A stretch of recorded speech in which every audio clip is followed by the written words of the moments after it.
So ಇನ್ನು ಇಷ್ಟು ವರ್ಷದ ನಿಮ್ಮ ಸಿನಿಮಾಗಳಲ್ಲಿ ನಾವು ನೋಡ್ಕೊಂಬರೋದಾದರೆ ಚಾಕ್ಲೇಟ್ ಹೀರೋ ಆ ಡೈಲಾಗ್ಗೆ ಎಲ್ಲರೂ ಕೂಡ ಬಿದ್ದುಬಿಡ್ತಾರೆ. ಒಂದು ರೀತಿ ಫನ್ನಿ ಆಗಿರುತ್ತೆ. ಜೊತೆಗೆ ನಿಮ್ಮ ಲಾಸ್ಟ್ ಮೂವಿ ರೀಸೆಂಟ್ ಒಂದು 2 years I think 1 year release ಆಗಿದೆ, ಹುಟ್ಟುಹಬ್ಬದ ಶುಭಾಶಯಗಳು. ಅದರಲ್ಲಿ ನೀವು ಈ ರೀತಿಯಾದಂಥ ಶೇಡಲ್ಲಿ ಸ್ವಲ್ಪ ಕಾಣಿಸ್ಕೊಂಡಿದ್ರಿ. ಸೊ ಅದಾದ ನಂತರ ಇದು ಫುಲ್ ಪ್ಲೆಡ್ಜಲ್ಲಿ ನೀವು ಇದನ್ನು ಕಾಣಿಸ್ಕೊಳ್ತಾ ಇರೋದು. ಸೊ ಇದರ ಸ್ಪೆಷಾಲಿಟಿ ಏನು ಅಂತ ಹೇಳಿ. ಅದೇ ಸ್ಪೆಷಾಲಿಟಿ ಅಂದರೆ ನಾನು ಕಂಫರ್ಟ್ ಝೋನಿಂದ ಆಚೆ ಬಂದು ಇದರಲ್ಲಿ ಆ್ಯಕ್ಟ್ ಮಾಡಿದ್ದೀನಿ. ಜೊತೆಗೆ ಅಂದರೆ ನಮಗೆ ಕೆಲವು ಒಂದು ಸೀನಲ್ಲಿ ನನ್ನ ಇದಕ್ಕೆ ಹಾಕಿರ್ತಾರೆ, ಜೈಲಿಗೆ ಹಾಕಿರ್ತಾರೆ, ಡಾರ್ಕ್ ಸೆಲ್ ಥರ ಅದು ಅಲ್ಲಿಗೆ ಹಾಕಿರ್ತಾರೆ. ಆವಾಗ ನಾವು ಮಾಡಿರೋ ಶೂಟಿಂಗ್ ಲೊಕೇಶನ್ಗಳು ಅದು ಹೇಗಿತ್ತು ಅಂದರೆ ಎಲ್ಲರೂ ಮಾಸ್ಕ್ ಹಾಕ್ಕೊಂಡಿದ್ದಾರೆ, ನಾನು ಒಬ್ಬನೇ ಮಾಸ್ಕ್ ಇಲ್ಲ. ಅದು ನೆಲದ ಮೇಲೆ ಒಂದು ಊಟ ಹಾಕ್ತಾರೆ, ಅದನ್ನು ತಿನ್ನಬೇಕು, ಈ ಥರದ್ದೆಲ್ಲ ಇತ್ತು. ಸೊ ಆ ಸ್ಮೆಲ್ಲು, ನೋ ವೆಂಟಿಲೇಷನ್ನು, ಸೊ ಅಂಥಲ್ಲೆಲ್ಲ ಶೂಟ್ ಮಾಡಿದ್ದೀನಿ. ನಾನು ಯಾವ ಸಿನಿಮಾದಲ್ಲೂ ಆ ಥರ ಲೊಕೇಶನ್ಗಳಲ್ಲಿ ಮಾಡಿಲ್ಲ. ತುಂಬ ರಾ ರಗೆಡ್ ಧೂಳಿತ್ತು ಎಲ್ಲ ಕಡೆ. ಸೊ ಅಂಥ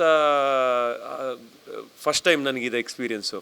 ಬಟ್ ಅದೇ ಜಸ್ಟ್ ಓನ್ಲಿ ಗೆಟ್ ಬೆಟರ್. ಅಂದರೆ ಈ ಥರದ್ದು ಒಂದು ಮಾಡಿದ್ಮೇಲೆ ಮುಂದೆ ಏನೇ ಬಂದರೂ ನೀವು ಇದನ್ನು ಈಸಿಯಾಗಿ ಮಾಡ್ಬೋದು.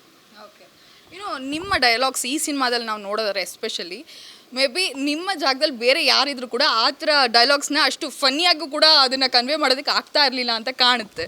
ಕರೆಕ್ಟ್, ಇದರಲ್ಲಿ ಅದೇ ಡೈರೆಕ್ಟ್ರಿಗೂ ಅದೇ ಬೇಕಾಗಿತ್ತು. ಅದರಲ್ಲಿ ಒಂದು ವ್ಯಂಗ್ಯ ಇರಬೇಕು, ಜೊತೆಗೆ ಒಂಥರ ರಗೆಡಾಗಿ ಹೇಳಬೇಕು. ಸೊ ಅದು ಎರಡು ನಾವು ತುಂಬ ಸತಿ ಅಂದರೆ ರಿಹರ್ಸಲ್ ಎಲ್ಲ ಮಾಡಿದ್ದೀವಿ.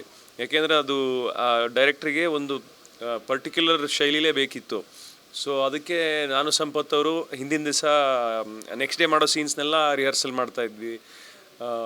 ಸೊ ಅದೊಂದು ಒಳ್ಳೆ ಅಂದರೆ it's a good experience. So ನನಗೂ ಹೊಸ್ತು.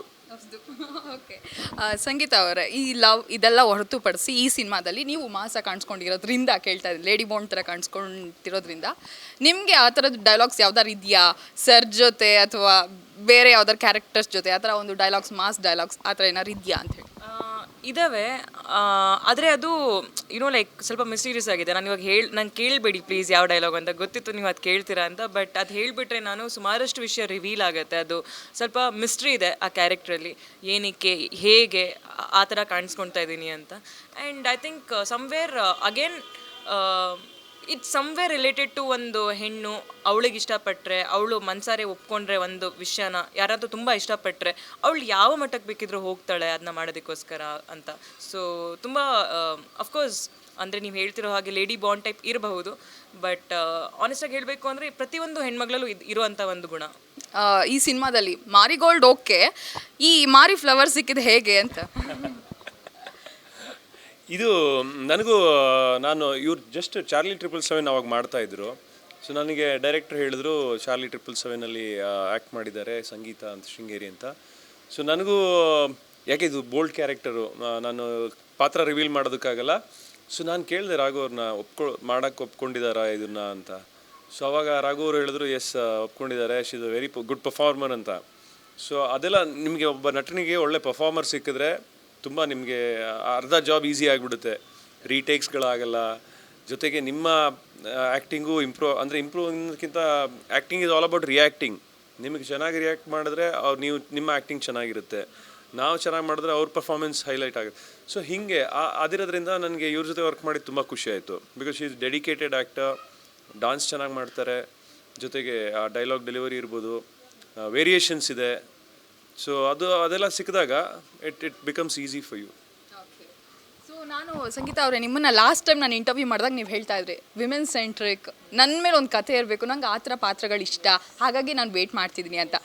ಈಗ ಆ ರೀತಿಯಾದಂಥ ಕತೆಗಳು ನಿಮ್ಮನ್ನು ಹರಿಸಿ ಬರ್ತಿದ್ಯಾ ಬಿಗ್ ಬಾಸ್ ಆದ ನಂತರ, ಹೇಗೆ ಅಂತ ಹೇಳಿ? ಆ್ಯಕ್ಚುಲಿ ಹೇಳಬೇಕು ಅಂದರೆ ನಮ್ಮ ಇಂಡಸ್ಟ್ರಿಲಿ ಕನ್ನಡ ಫಿಮೇಲ್ ಓರಿಯೆಂಟೆಡ್ ಮಾಡೋದು ತುಂಬ ಅಂದರೆ ತುಂಬ ಕಮ್ಮಿ. ಆ್ಯಂಡ್ ಅದರಲ್ಲೂ ನಾನು ತುಂಬ ಚೂಸಿ ಆಯಿತಾ. ಸೊ ಎಲ್ಲ ಕೂಡಿ ಬರಬೇಕು. ಸೊ ನಾನು ಹುಡ್ಕೊಂಡಂತೂ ಹೋಗ್ತಿಲ್ಲ ಫಿಮೇಲ್ ಸೆಂಟ್ರಿಕ್ಕೆ ಬೇಕು ಅಂತ. ಸೊ ಕತೆಗಳು ಬರ್ತಾ ಇದ್ದಾವೆ, ಅದರಲ್ಲಿ ನನಗೆ ಕತೆ ಹೀರೋ ಆಗಿರಬೇಕು. ಹೀರೋಯಿನ್ನು ಈ ಮರ ಸುತ್ತುವಂಥ ಪಾತ್ರ ಆಗಿರಬಾರ್ದು. ಅಂದರೆ just for a glamour portion ಇಟ್ಕೊಳ್ತಾರಲ್ಲ ಅಂಥ ಮೂವೀಸ್ ನಾನು ಒಪ್ಕೊಳ್ಳೋಕ್ಕೆ ಹೋಗಲ್ಲ.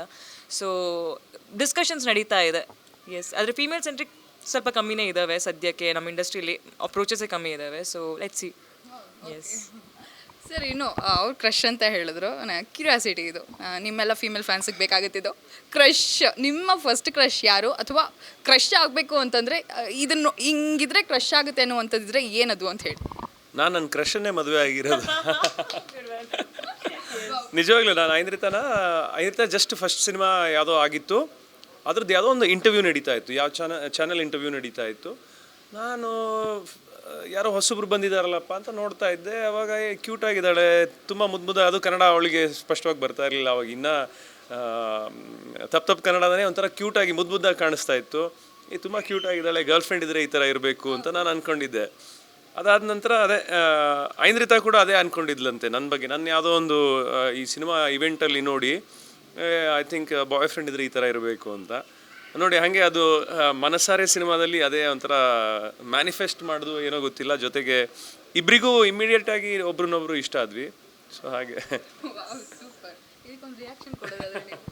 ಕ್ಯೂಟ್. ಅದು ಒಂಥರ ಲವ್ ಸ್ಟೋರಿ ಥರನೇ ಇದೆ. ಇದ್ರ ಮೇಲೆ ಒಂದು ಮೂವಿ ಮಾಡಬಹುದು ಅಂತ ಅನ್ಸುತ್ತೆ. And that's so sweet of him. ಇದನ್ನ ಕೇಳಿದ ತಕ್ಷಣ ಅವರಿಗೆ ನೆನಪಾಗಿರೋದೇ ಹೆಂಡತಿ ಅಂದರೆ ದಟ್ಸ್ ಟ್ರೂ ಲವ್. ಯೂಶಲಿ ಎಲ್ಲ ಹುಡುಗಿರಿಗೂ ಆ ಥರ ಬೇಕು ಅಂತ ಅನಿಸುತ್ತೆ.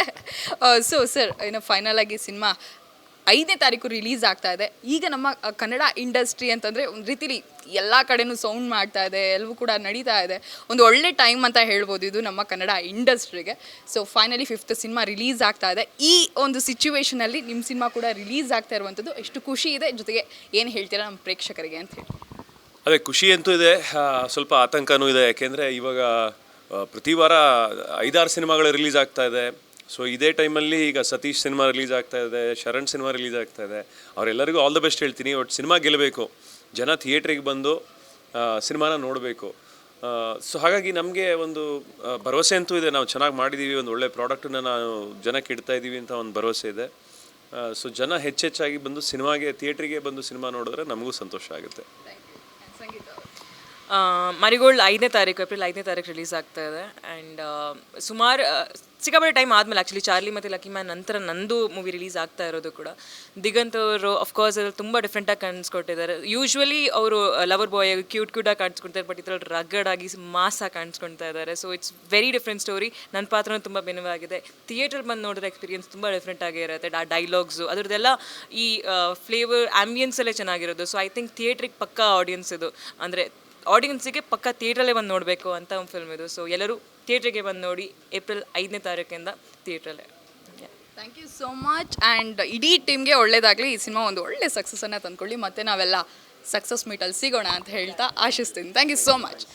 ಸೊ ನೋಡಿದ್ರಲ್ಲ, ಇದಿಷ್ಟು ಸಂಗೀತ ಹಾಗೂ ದಿಗಂತ್ ಅವರ ಮಾತಾಗಿತ್ತು. ಒಂದು ಒಳ್ಳೆ ಸಿನಿಮಾ ಬರ್ತಾ ಇದೆ ನಮ್ಮ ಕನ್ನಡ ಚಿತ್ರರಂಗದಿಂದ. ಇದೇ ಏಪ್ರಿಲ್ 5ಕ್ಕೆ ಸಿನಿಮಾ ರಿಲೀಸ್ ಆಗ್ತಾ ಇದೆ. ಯಾರು ಕೂಡ ಮಿಸ್ ಮಾಡಬೇಡಿ. ನಿಮ್ಮ ಅಕ್ಕಪಕ್ಕ ಥಿಯೇಟರ್ ಇಲ್ಲ ಅಂದರೂ ಕೂಡ ಎಲ್ಲಾದರೂ ಹೋಗಿ ಥಿಯೇಟ್ರಲ್ಲೇ ಹೋಗಿ ಸಿನಿಮಾನ ನೋಡಿ ಅಂತ ಹೇಳ್ತಾ ಇವತ್ತಿನ ಕಾರ್ಯಕ್ರಮವನ್ನು ಮುಗಿಸ್ತಾ ಇದ್ದೀನಿ. ನೋಡ್ತಾ ಇರಿ ಕನ್ನಡ ಪಿಕ್ಚರ್.